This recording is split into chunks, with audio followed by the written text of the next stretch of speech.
Hello friends, ओम श्री गणेशाय नमः। जय श्री कृष्णा।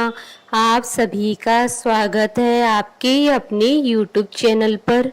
फ्रेंड्स, आज हम आपको इस वीडियो में बताने जा रहे हैं सर्वपितृ अमावस्या के दिन पितृदोष से मुक्ति के लिए सुने जाने वाले गीता के 7वें अध्याय के महात्म्य के बारे में। फ्रेंड्स, वीडियो शुरू करने से पहले आपसे रिक्वेस्ट है, अगर आप हमारे चैनल पर नए हैं और आपने अभी तक चैनल को सब्सक्राइब नहीं किया है तो प्लीज़ सब्सक्राइब कीजिएगा चैनल को, साथ ही प्रेस कीजिएगा बेल आइकन को, जिससे नए वीडियो से रिलेटेड नोटिफिकेशन आपको तुरंत प्राप्त हो सके। और वीडियो पसंद आने पर वीडियो को लाइक और शेयर जरूर कीजिएगा ताकि सभी भक्तों को इस वीडियो का लाभ प्राप्त हो सके। और कमेंट बॉक्स में जय श्री कृष्णा जरूर लिखिएगा। श्री भगवान बोले, हे पार्थ, अनन्य प्रेम से मुझ में आसक्त चित्त तथा अनन्य भाव से मेरे परायण होकर योग में लगा हुआ तू जिस प्रकार से संपूर्ण विभूति, बल, ऐश्वर्य आदि गुणों से युक्त सबके आत्मरूप मुझको संशय रहित जानेगा, उसको सुन। मैं तेरे लिए इस विज्ञान सहित तत्व ज्ञान को संपूर्णतया कहूँगा, जिसको जानकर संसार में फिर और कुछ भी जानने योग्य शेष नहीं रह जाता। हजारों मनुष्यों में कोई एक मेरी प्राप्ति के लिए यत्न करता है और उन यत्न करने वाले योगियों में भी कोई एक मेरे परायण होकर मुझको तत्व से अर्थात यथार्थ रूप से जानता है। पृथ्वी, जल, अग्नि, वायु, आकाश, मन, बुद्धि और अहंकार भी इस प्रकार ये 8 प्रकार से विभाजित मेरी प्रकृति है। ये 8 प्रकार के भेदों वाली तो अपरा अर्थात मेरी जड़ प्रकृति है। और हे महाभाव, इससे दूसरी को जिससे यह संपूर्ण जगत धारण किया जाता है, मेरी जीव रूपा परा अर्थात चेतन प्रकृति जान। हे अर्जुन, तू ऐसा समझ कि संपूर्ण भूत इन दोनों प्रकृतियों से ही उत्पन्न होने वाला है और मैं संपूर्ण जगत का प्रभव तथा प्रलय हूँ, अर्थात संपूर्ण जगत का मूल कारण हूँ। हे धनंजय, मुझसे भिन्न दूसरा कोई भी परम कारण नहीं है। यह संपूर्ण जगत सूत्र में सूत्र के मणियों के सदस्य मुझ में गूंथा हुआ है। हे अर्जुन, मैं जल में रस हूँ, चंद्रमा और सूर्य में प्रकाश हूँ, संपूर्ण वेदों में ओंकार हूँ, आकाश में शब्द और पुरुषों में पुरुष तत्व हूँ। मैं पृथ्वी में पवित्र शब्द, स्पर्श, रूप, रस, गंध से इस प्रसंग में इनके कारण रूप तन्मात्राओं का ग्रहण है। इस बात को स्पष्ट करने के लिए उनके साथ पवित्र शब्द जोड़ा गया है। गंध और अग्नि में तेज हूँ तथा संपूर्ण भूतों में उनका जीवन हूँ और तपस्वियों में तप हूँ। हे अर्जुन, तू संपूर्ण भूतों का सनातन बीज मुझको ही जान। मैं बुद्धिमानों की बुद्धि और तेजस्वियों का तेज हूँ। हे भरत श्रेष्ठ, मैं बलवानों का आसक्ति और कामनाओं से रहित बल अर्थात सामर्थ्य हूँ और सब भूतों में धर्म के अनुकूल अर्थात शास्त्र के अनुकूल काम हूँ।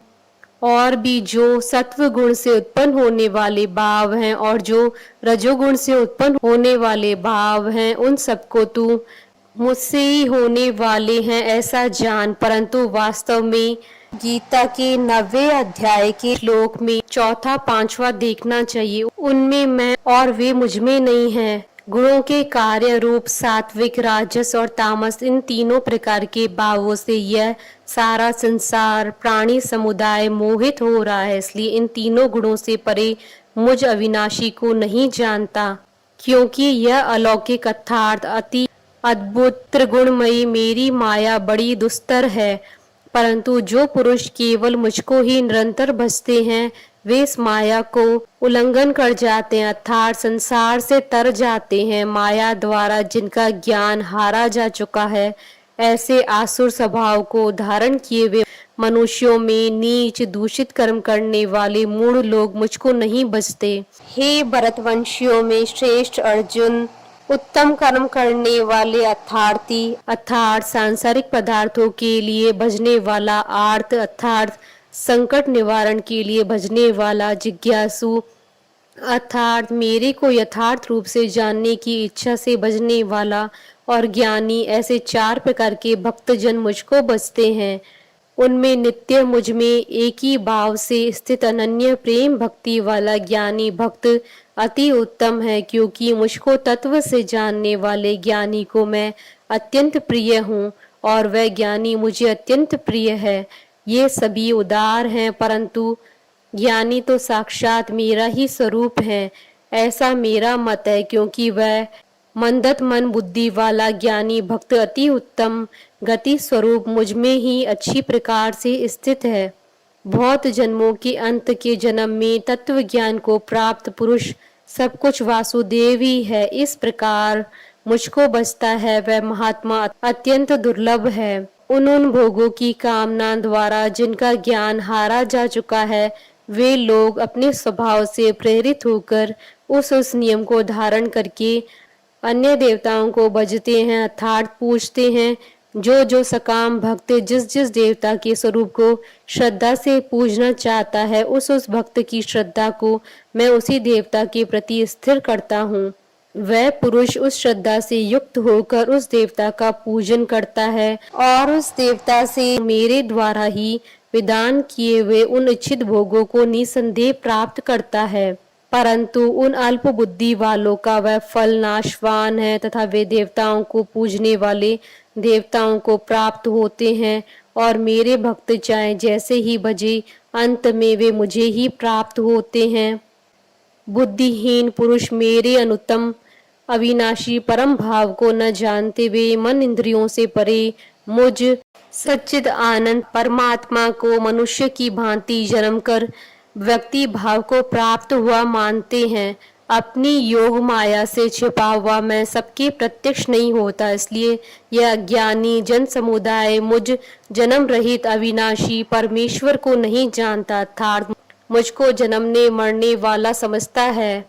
हे अर्जुन, पूर्व में व्यतीत हुए और वर्तमान में स्थित तथा आगे होने वाले सब भूतों को मैं जानता हूँ, परंतु मुझको कोई भी श्रद्धा भक्ति रहित पुरुष नहीं जानता। हे भरतवंशी अर्जुन, संसार में इच्छा और द्वेष से उत्पन्न सुख दुखादि द्वंद्व रूप मोह से संपूर्ण प्राणी अत्यंत अज्ञाता को प्राप्त हो रहे हैं, परंतु निष्काम भाव से श्रेष्ठ कर्मों का आचरण करने वाले जिन पुरुषों का पाप नष्ट हो गया है, वे राग द्वेष जनित द्वंद्व रूप मोह से मुक्त दृढ़ निश्चयी भक्त मुझको सब प्रकार से बचते हैं। जो मेरी शरण होकर जरा और मरण से छूटने के लिए यत्न करते हैं, वे पुरुष उस ब्रह्म को, संपूर्ण आध्यात्म को, संपूर्ण कर्म को जानते हैं। जो पुरुष अधिभूत और अधिदेव सहित तथा अधि यज्ञ सहित अर्थात सबका आत्मरूप मुझे अंतकाल में भी जानते हैं, वे युक्ति चित्त वाले पुरुष मुझे जानते हैं, अर्थात प्राप्त हो जाते हैं। इति श्री गीता का 7वां अध्याय संपूर्ण हुआ। 7वें अध्याय का महात्म प्रारंभ। श्री नारायण जी बोले, हे लक्ष्मी, अब 7वें अध्याय का महात्म सुनई। एक पटेल नाम नगर है जिसमें सुकंकण वैश्य रहता था। वह व्यापार करने को नगर के बाहर कहीं को जाता था। रास्ते में सुकंकण को सर्प ने डसा, वह मर गया और उसके साथ ही उसकी दाह क्रिया कर आगे को सिधारे। जब लौटकर घर में आए तो उसके पुत्र ने पूछा, मेरे पिता सुकंकण कहाँ है? उन व्यापारियों ने कहा, तेरे पिता को सर्प ने डसा था, वह मर गया और यह पदार्थ तेरे पिता का है, तू ले ले। 1 करोड़ रुपया दिया और उसकी गति कराने को कहा। क्योंकि वह अवगति मरा था, उस बालक ने अपने घर आकर ब्राह्मणों से पूछा कि सर्प से डसे की गति कैसे करानी चाहिए। पंडितों ने कहा, नारायण बलि करवाओ।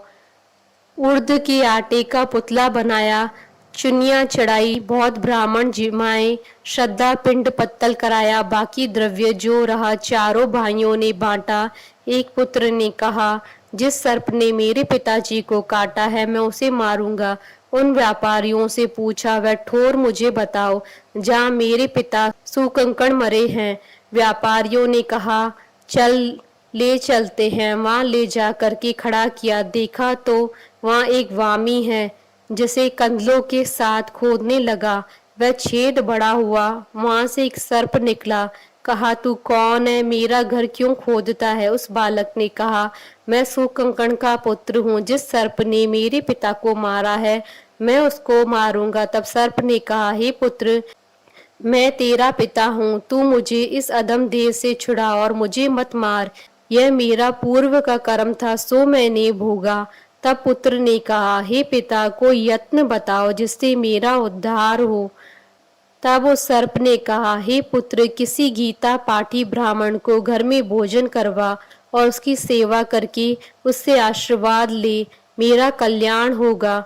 तब उस बालक ने अपने घर और नगर में जितने गीता का पाठ करने वाले थे सबको बुला लिया और गीता जी के 7वें अध्याय का पाठ कराया और उनको भोजन करवाया। तब उन साधु ब्राह्मणों ने आशीर्वाद दिया। तत्काल वह अधम देह से छूटकर देव देही पाकर विमान पर चढ़कर आकाश मार्ग को जाता हुआ अपने पुत्र को धन्य धन्य करता हुआ वैकुंठ धाम को प्राप्त हुआ।